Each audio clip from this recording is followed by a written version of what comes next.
Switching from tracks to steel wheels was an unusual French engineering choice, and it proved it could actually work. Algeria, 1958. The hot sun beats down on a dusty road, twisting between rocky cliffs. A column of French armored cars moves through a narrow pass when intense fire suddenly erupts from the slopes. The attackers have set an ambush, blocking the road ahead with a pile of rocks. Most vehicles would be in a critical situation here. There's no room to turn around on a road this tight, and exposing thin side armor to gunfire would almost certainly mean losing the vehicle and its crew. But the crew of the lead armored car pulls off a maneuver the enemy clearly doesn't expect. The vehicle jumps into motion and, without turning, rapidly retreats at high speed. Its gun keeps firing at the attackers' positions. A second driver, seated in the rear, handles the 13-ton vehicle just as confidently as if it were moving forward. The armored car reaches about 80 kilometers per hour, putting more distance between itself and the ambush with every passing second. Within minutes, it breaks out of the kill zone without any serious damage. This was the Panhard EBR, an armored reconnaissance vehicle designed by French engineers who were willing to break with the traditional rules of tank building. And the story of this armored car began long before the Algerian War, back when France still stood as one of the world's major colonial powers. French commanders understood that controlling vast territories in Africa and Asia demanded very specific equipment. Heavy tanks turned out to be a poor fit for those environments. They bogged down in sand, overheated under the sun, and burned fuel so quickly that logistics became a constant crisis. The Army needed a fundamentally different approach.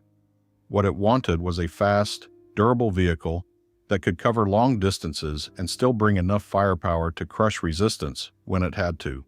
Panhard, one of France's oldest automotive firms, had already been working toward that goal back in the 1930s. Its engineers developed the Panhard 178 gun-armed armored car, which performed well in service. But the lead designer, Louis Delagarde, kept pushing forward. He shaped a concept for a new vehicle meant to outperform every wheeled armored design of its time. By 1940, the team had produced a prototype known as the Panhard 201. It looked nothing like the usual machines, and it immediately caught the close attention of military specialists. The design had 8 wheels. The middle pairs were made as solid metal wheels, fitted with aggressive traction cleats instead of rubber tires. 2 driving stations, one in the front and one in the rear, allowed the vehicle to move just as effectively in either direction. The engineers gave the whole a symmetrical shape, so from the front and from the back, the armored car looked almost the same. On the 1st of May, 1940, France's War Ministry ordered 600 of these vehicles. But just 6 weeks later, German forces broke through the French defenses and the country fell. The Army hurriedly evacuated the single completed prototype to Morocco, far from the advancing enemy. What happened to it after that remains unknown. One version says the crew destroyed the armored car so it wouldn't fall into enemy hands. Another suggests it was simply abandoned somewhere across North Africa, in the chaos of war. At the same time, the design ideas built into that earlier vehicle didn't disappear. Throughout the years of occupation, engineer Louis Delagarde kept working on the project. He refined the concept and corrected flaws that specialists had identified during earlier trials. He made the vehicle longer and wider, and he redesigned the front and rear sections of the hull to be completely identical. The idea was simple. If both ends were the same, production could be cheaper and faster. When the occupation finally ended in 1945, France was left with wrecked industry and an exhausted economy, and the Army needed a full rearmament program. At the same time, the country's colonial system was becoming more and more unstable. A war was beginning in Indochina, and across Africa, public dissatisfaction was rising. French commanders wanted new equipment that could help them hold on to those territories. In September of 1949, engineers restarted work on a new armored car. The project was named the Panhard EBR, short for an armored reconnaissance vehicle. They used pre-war groundwork as a base, but they adapted it heavily. New technologies and materials had appeared, and they also brought in the combat lessons learned during the war when they redrew the design. On the 14th of July, 1950, Paris held its Bastille Day military parade. Along the main avenue of the French capital rolled brand-new 8-wheeled vehicles with a distinctive, narrowed front profile. The Panhard EBR became the first homegrown wheeled armored car adopted by the French Army in the post-war era. It would go on to serve for decades and take part in numerous conflicts during the age of decolonization. As the Panhard team worked through the details of the new vehicle, they ran into some very tough technical problems. The biggest one was the engine layout. In most armored cars, the engine goes either in the front or the rear, but on the Panhard EBR, both of those areas were taken up by the driver stations. That left only one usable space, the center of the hull directly under the turret. The problem was that the space was so tight that no existing production engine could fit there. So the designers created a new power plant built specifically for this machine. The result was a Panhard 12-cylinder, horizontally opposed gasoline engine with a displacement of about 6 liters. The key feature was its incredibly low height. The cylinder block measured only about 228 millimeters from top to bottom. They achieved that by laying the cylinders flat, opposing each other, with the pistons moving toward one another in the same plane. To build the engine, the engineers used the cylinder and piston group from the 2-stroke engine of the small Panhard Dyna passenger car. That let them rely on components already proven in production. Despite its compact size, this flat engine produced about 200 horsepower at roughly 3,700 revolutions per minute.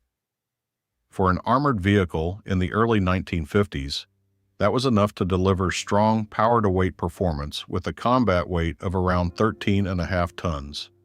And the drivetrain was no easier.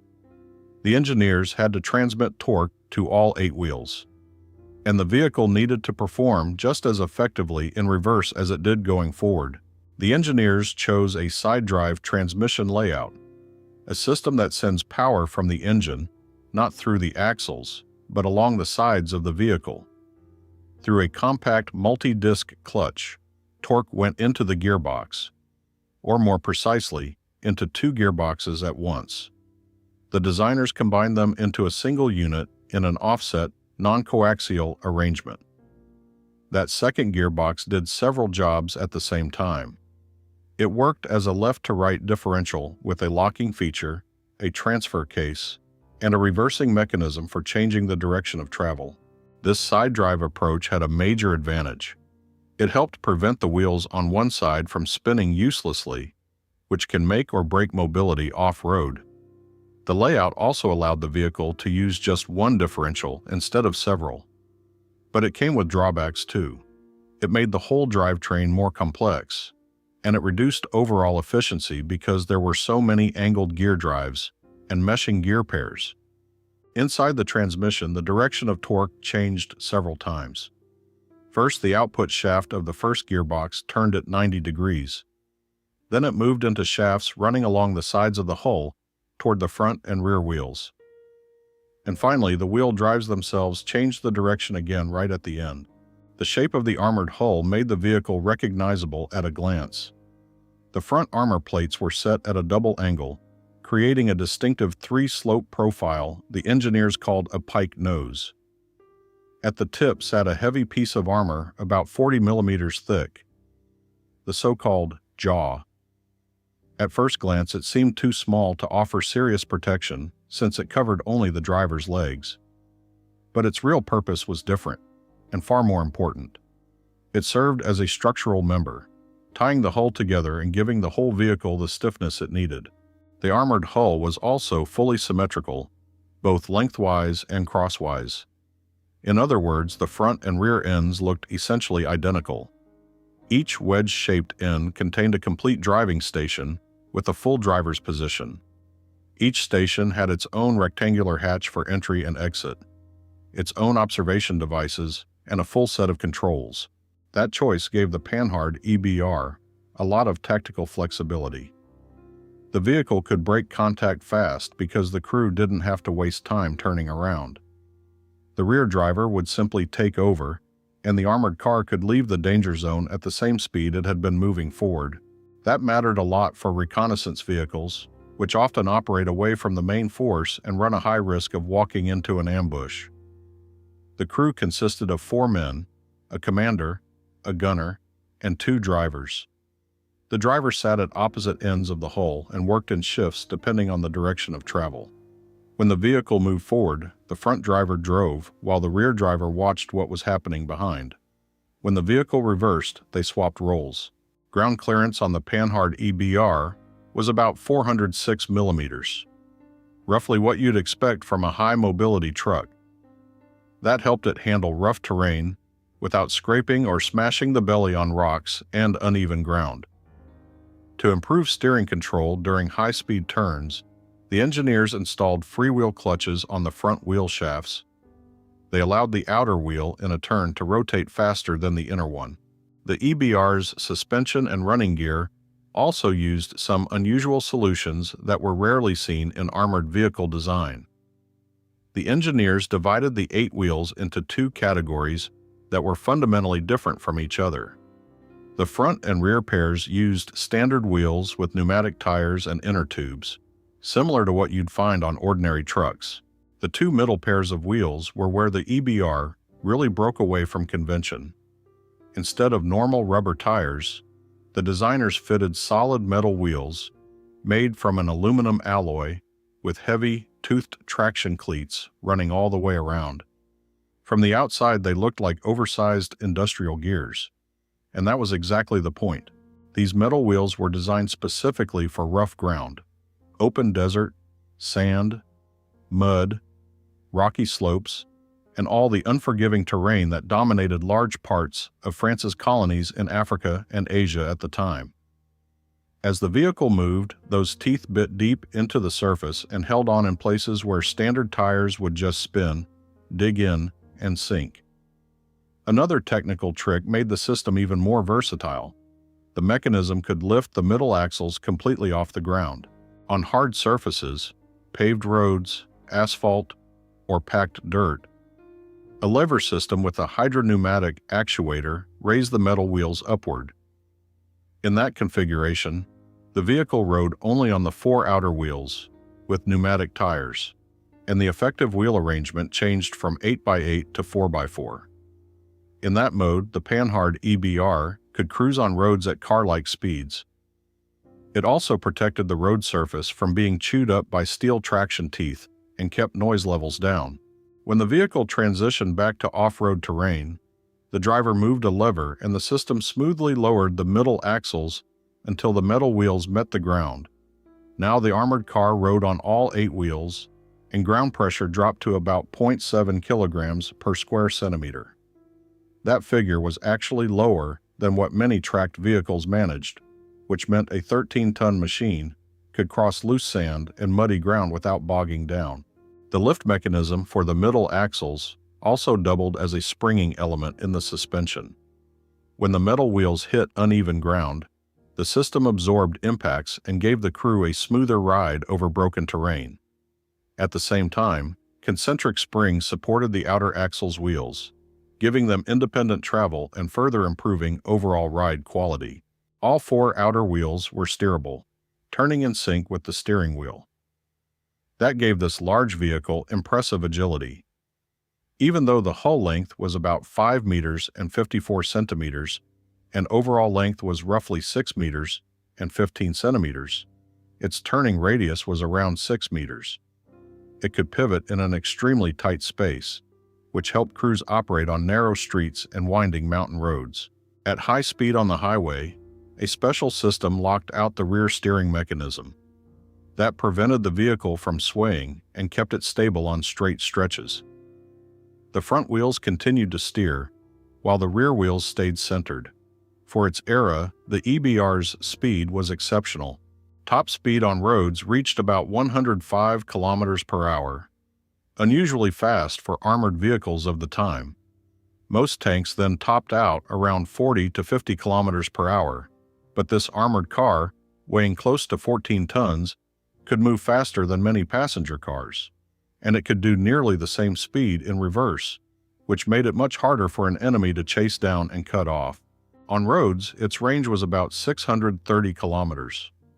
The engine burned roughly 55 liters of gasoline per 100 kilometers, a remarkably economical figure for a vehicle in this class and power range. That meant the crew could run long raids deep into hostile territory without needing extra refueling. The long wheelbase brought another advantage: the ability to cross wide obstacles. The vehicle could pass trenches and ditches up to about 2 meters wide without stopping. First, the front wheels climbed over the edge, then the middle wheels supported the hull through the center, and finally the rear wheels pushed the armored car up and out on the far side. By those numbers, this 8-wheeled armored car could stand toe-to-toe with plenty of tracked tanks. But the design had its downsides. The running gear and transmission were complex, and they demanded skilled maintenance. And if the engine suffered a serious failure, repairs could turn into a real nightmare. The motor sat under the turret, which meant mechanics could barely reach it without removing the entire upper structure. To get access to the power plant, repair crews first had to lift off the multi-ton turret with its gun, a time-consuming job that required special equipment. The Panhard EBR's armament sat in a turret that was unusual for its era. The engineers used an oscillating turret, a rare solution in armored vehicles at the time. A conventional turret elevates the gun using an internal mechanism while the turret structure itself stays fixed. An oscillating turret worked differently. It was built from 2 separate sections. The lower section was attached to the turret ring and provided horizontal rotation, just like a normal turret. The upper section was mounted on the lower one with trunnions, allowing it to pivot up and down through a set angle. The gun was fixed rigidly into that upper oscillating section, so when the gunner turned the elevation handwheel, he wasn't just moving the barrel. He was raising or lowering the entire upper half of the turret with the gun attached. Horizontal aiming came from rotating the lower section. On some vehicles, the designers decided to use an already proven turret from a light tank. They chose the Type 10 turret from the AMX-13, a widely used post-war vehicle. That kind of standardization made supply much easier. Spare parts, ammunition, and field maintenance all became simpler. Mechanics trained on the tank could service an armored car with the same turret without having to learn a completely different system. The Type 10 turret carried a 75mm high-velocity gun. Its defining feature was a revolver-style autoloader. The upper moving half of the turret held 2 drums, each loaded with 6 rounds. After a shot, the mechanism automatically fed the next round from the drum into the breech, so the gunner could fire again almost immediately. Rate of fire could reach about 12 rounds per minute, which was impressive for armored weapons of that period. The autoloader also let the crew shrink because there was no need for a dedicated loader. The commander sat on the left side of the turret and the gunner on the right. Each man had his own hatch. The commander's hatch had a domed lid that hinged back. Around its base were 7 prismatic vision blocks, giving the commander an all-around view without having to stick his head outside. But the drum system had a serious flaw, one that could become dangerous in combat. Once both drums were empty, the crew couldn't reload them from inside the vehicle. Someone had to get out and manually refill the drums from the outside. In a live firefight, that procedure put a soldier's life directly at risk. Ideally, the crew would pull the vehicle into cover, or even disengage entirely, before reloading. But that wasn't always possible.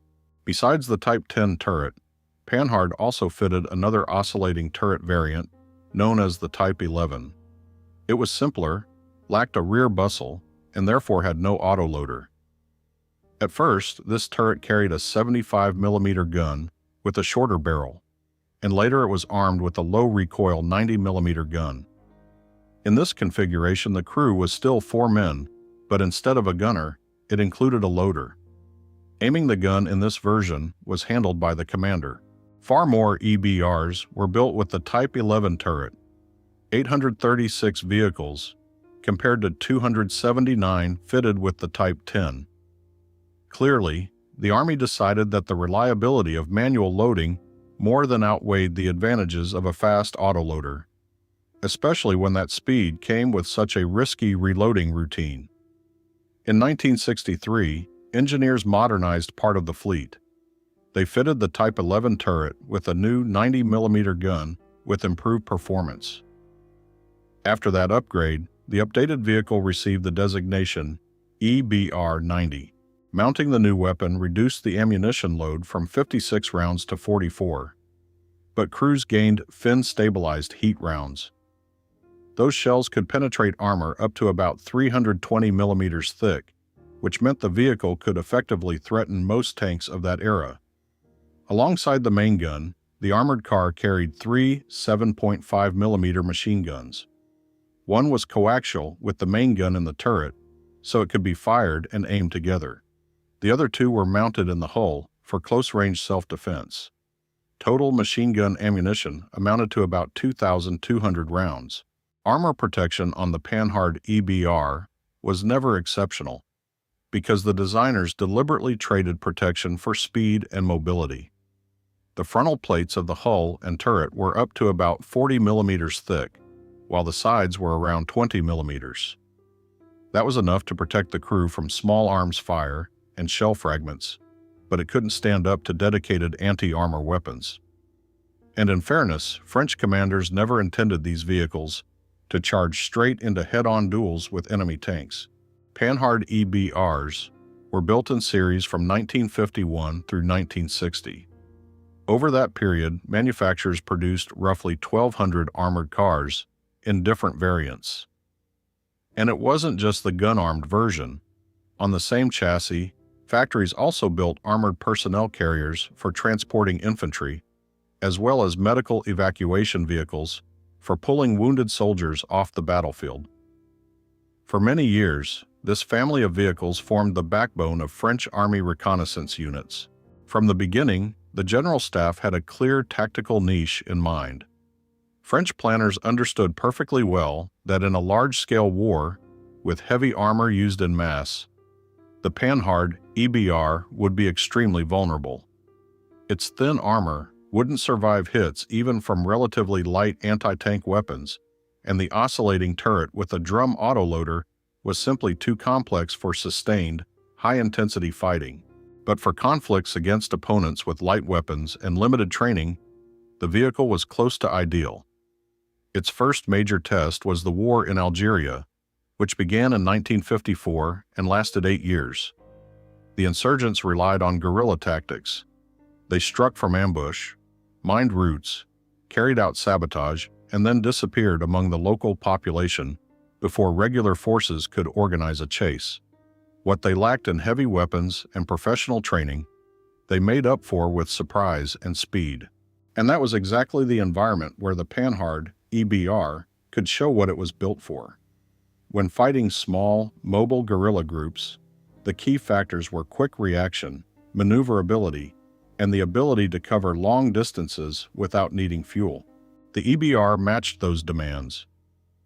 Once a report of an attack came in, crews would rush toward the contact point at top speed, and that often let them catch insurgents during their withdrawal. The long cruising range made deep raids possible into areas under enemy control, and the powerful gun allowed crews to hit fortified positions and targets at long distances. In high heat and constant dust, the vehicle proved highly reliable. These armored cars covered thousands of kilometers on desert tracks and mountain switchbacks without needing major repairs. The flat engine sat deep in the hull under the turret, which helped protect it from sand. And the toothed metal wheels on the middle, axles, performed well on loose sand and rocky slopes, terrain that's typical across North Africa. After the Algerian War ended in 1962, the manufacturer exported large numbers of these armored cars. They were bought by countries facing similar challenges in fighting insurgent movements. Vehicles were sold to Morocco, Tunisia, Mauritania, Portugal, and Indonesia. Each of those countries went on to use the 8-wheeled armored cars in its own local conflicts. Portugal, for example, used Panhard EBRs during its long colonial war, fought at the same time across several African territories: Angola, Mozambique, and Guinea-Bissau. The conflict began in 1961, lasted until 1974, and became one of the longest colonial wars of the 20th century. Crews in these French armored cars patrolled roads, escorted convoys, and took part in anti-guerrilla operations in the harsh conditions of African jungles and savannas. Another battlefield for the EBR was Western Sahara, where an armed conflict between Morocco and a local liberation movement lasted from 1975 to 1991. Mauritanian and Moroccan forces also made heavy use of Panhard EBRs to patrol huge desert areas while hunting insurgent groups. In those operations, the vehicles showed the same toughness and low-maintenance reliability they had demonstrated about 25 years earlier in Algeria. The French Army kept these armored cars in service all the way into the middle of the 1980s, before commanders gradually replaced them with more modern equipment. Even after the military officially retired the type, some vehicles continued to be used. Instructors kept them in training units to prepare personnel, and they were also brought out for various official events. That ceremonial role connects to one more well-known chapter in the Panhard EBR's history. On the 9th of November, 1970, Charles de Gaulle died, the leader of the Free France movement during the Second World War and the first president of the Fifth Republic. His family arranged for him to be buried in his home village of Colombe-les-Deux-Églises. In keeping with his personal wishes, the ceremony was held without large-scale state honors. And for the short journey to the local cemetery, the organizers did not use a traditional civilian hearse. Instead, they used a Panhard EBR armored car, with its turret removed beforehand. In that way, this 8-wheeled military vehicle carried to the grave a statesman whose political and military career was closely tied to France's recovery after the Second World War.